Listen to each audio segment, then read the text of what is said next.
This episode is brought to you by Prime Day, happening now.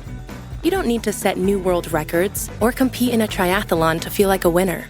You just need Prime Day. And good news, it's officially here. With 2 days of epic deals on everything from electronics to home goods exclusively for Prime members, you'll feel like a big deal. Shop now at amazon.com/Prime Day.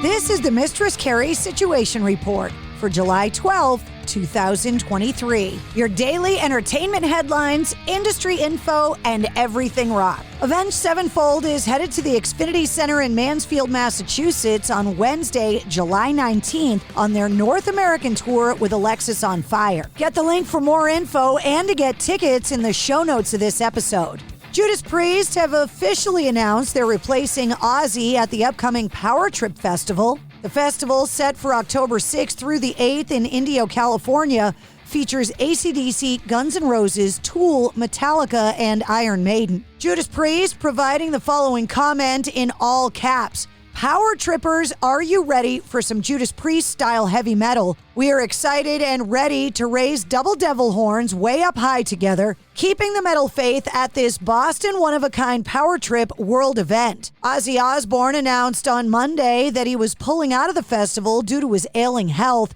expecting to get back on the road in 2024. Foo Fighters guitar player Chris Shiflett has revealed his newest solo album, Lost at Sea, will be released on October 20th. He also premiered the first single called Damage Control. Lost at Sea was recorded primarily in Nashville with producer Jaron Johnston of Cadillac 3. Richard Patrick and Filter are making their return with their 8th studio album out on August 25th called The Algorithm. The record is co-produced by Richard Patrick and his frequent collaborator, Brian Virtue. The song Obliteration has been shared alongside word of the album's official release, complete with a music video. And Puddle of Mudd have announced their 6th studio album, Ubiquitous, is set to be released on September 8th through Pavement Entertainment. Wes Scantlin saying fans can expect another really catchy, hooky record from Puddle of Mudd. The first single, My Baby, is available now. Britney Spears announced yesterday she's releasing her official memoir titled The Woman in Me this fall. Set for release via Gallery Books, an imprint of Simon & Schuster, the publishers say The Woman in Me is a brave and astonishingly moving story about freedom, fame, motherhood, survival, faith, and hope, set to hit shelves and Kindles on October 24th. Publisher Jennifer Bergstrom says, quote, Britney's compelling testimony in open court shook the world. It changed laws and showed her inspiring strength and bravery. I have no doubt her memoir will have a similar impact and will be the publishing event of the year. We couldn't be more proud to help her share her story at last. The 288-page book follows the 41-year-old pop star's journey through her 13-year conservatorship. The audio version of the book is also set to be released on the same day. Cheap Trick have announced a series of headlining dates this fall, beginning in Springfield, Missouri on October 2nd and ending in Reno, Nevada on October 22nd. Tickets go on sale to the general public this Friday, July 14th. Epiphone has announced a new collaboration with its luthiers and legendary Rush guitar player, Alex Lifeson. This is a stunning guitar, it's beautiful, and it sounds great to play, says Lifeson. You have got to plug it in and play it, it sounds great. You can create a lot of different tones and sounds, and as a player at any level, you can make use of this guitar. Playing guitar takes you to the place in your heart and your soul to express yourself creatively and to just have fun.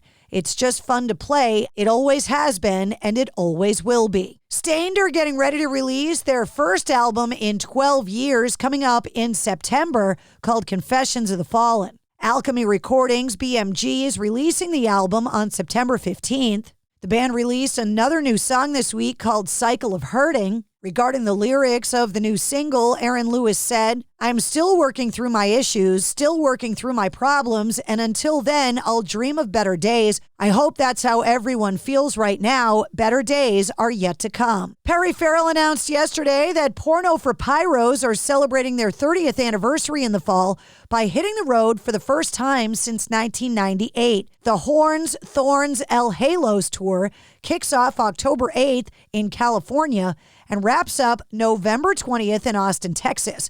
Ticket pre-sales begin today. That includes a date on October 30th at the MGM Music Hall in Boston. The RokIsland Festival 2024 has unveiled their full lineup set for January 16th through 20th on the island of Key West, Florida. Bret Michaels, Stone Temple Pilots, Tom Kiefer, Night Ranger, Buckcherry, Don Felder, Mr. Big, and more are all set to appear.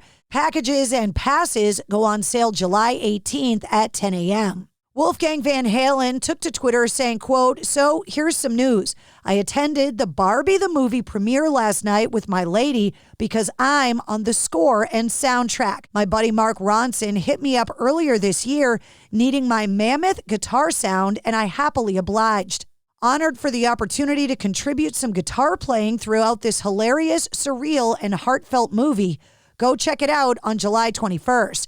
If anyone is curious about specifics, I have a lot of textural stuff throughout the film with 2 major spots where I do some soloing. One in particular is pretty cool because it's the big song that Ryan Gosling sings and Slash plays on it as well. There's a specific moment in the song that's only in the movie where I've got this fun solo with some tapping and stuff. Such a cool opportunity. Honored to be part of it." In a recent interview with Access TV's Power Hour, Sully Erna from Godsmack talked about the band's 8th studio album, Lighting Up the Sky, and how it will be the final collection of new material from the band. Saying, quote, "I want people to understand and be clear that we're not saying this is the end of the band. We just feel that we've arrived at a certain place in our life." I remember reading this quote a long time ago from Tom Hamilton from Aerosmith when he said, "Music is something I've always wanted to do with my life, but it's not everything I want to do with my life. And so I start thinking that we're just kind of closing one chapter right now, but we're opening a new chapter. And that chapter is going to be weightless for us. Because to not have the responsibility of always having to go back in and grind years of your life in studios making music, we just want to be able to honor this greatest hit show and create that. So I think these, we'll call them the sunset years now. We want to just go and enjoy all the things that we've earned for the last 3 decades and be able to have fun with it and not have that pressure of always having to deliver for the label and blah, blah, blah." Charles Manson devotee Leslie Van Houten was sprung from a California prison yesterday morning after spending the last 53 years behind bars. She was hit with a life sentence for her role in 2 infamous murders and was released on paroled supervision. She was convicted for helping Manson and other followers in the killings of Leno and Rosemary LaBianca in 1969. The couple was killed in their home with their blood smeared on the walls afterward. Van Houten, who was now in her 70s, later admitted to holding Rosemary LaBianca down with a pillowcase as others stabbed her and then stabbed the woman more than a dozen times. She's just grateful that people are recognizing that she's not the same person that she was when she committed the murders, said her attorney. The LaBianca family expressed disappointment in the impending release, saying, quote, "My family and I are heartbroken because we're once again reminded of all the years that we have not had my father and my stepmother with us," said LaBianca's daughter, Corey LaBianca. "My children and my grandchildren never got an opportunity to know either of them, which has been a huge void for my family," said the 75-year-old. And a handwritten document found in Aretha Franklin's couch following her 2018 death counts as a valid will, according to a Michigan jury. The decision ends a years-long debate between the iconic singer's sons who disagreed over how Franklin's assets should be divided. And that's your sit rep. For more details on all of the stories, check the links in the show notes of this episode. And don't forget to follow and subscribe to the Mistress Carrie Podcast. New full-length episodes come out every Wednesday. Episode 162 featuring Nita Strauss is available now.